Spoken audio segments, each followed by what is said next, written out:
Trying to figure out whether you want to buy a brand new condo or a resale unit. In this video, we're going to share with you the pros and cons of each. Coming up.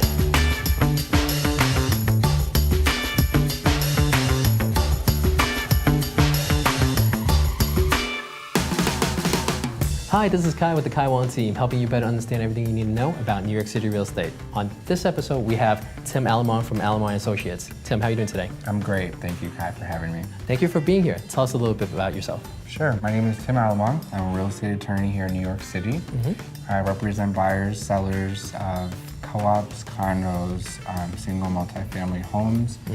We also do commercial leasing and commercial building transactions. Perfect. Well, thank you so much for taking the time to be here today. So today I want to talk about buying a brand new building versus a resale unit, right? So I kind of want to discuss with you what's the pros and cons of each and what your thoughts are or areas of concerns that there might be.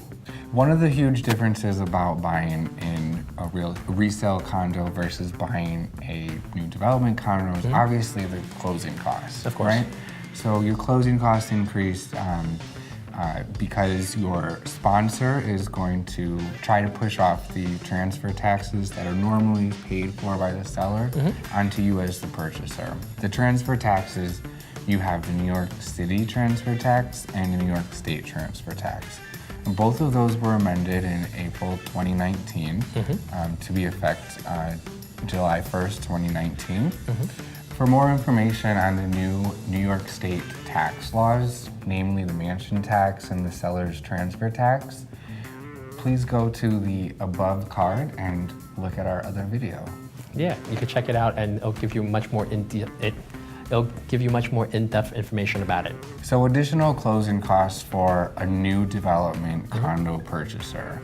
You're also going to be expected to pay, unless you negotiate otherwise, to pay for the sponsor's attorney's fees, which can be up to $5,000. You're going to pay a working capital contribution, which is usually equal to 2 months of your common charges. Yes.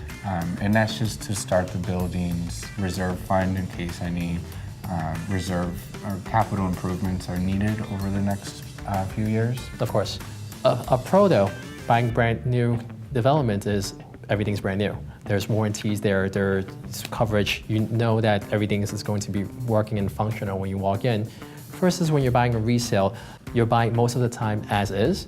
So if there's anything that breaks a month or two down the road, you're not covered. And also, if you're getting into the building early enough, as a purchaser, you can negotiate some upgrades that the sponsor could give you. Yeah, definitely. For different kind of projects, I've seen that they've had them add some furniture or possibly a wine cooler or different shades of finishes. So it depends on how early you come into the project. That definitely makes a difference. And another thing is, I think generally the earlier you come into the project, the better deal that you get as a purchaser. Is that correct? Yeah, definitely. So what happens is for any new developments, the pricing gradually increases as certain lines get sold out quickly. Generally, the sponsor or what we call the developers, they increase the price for that particular line that's much more favorable.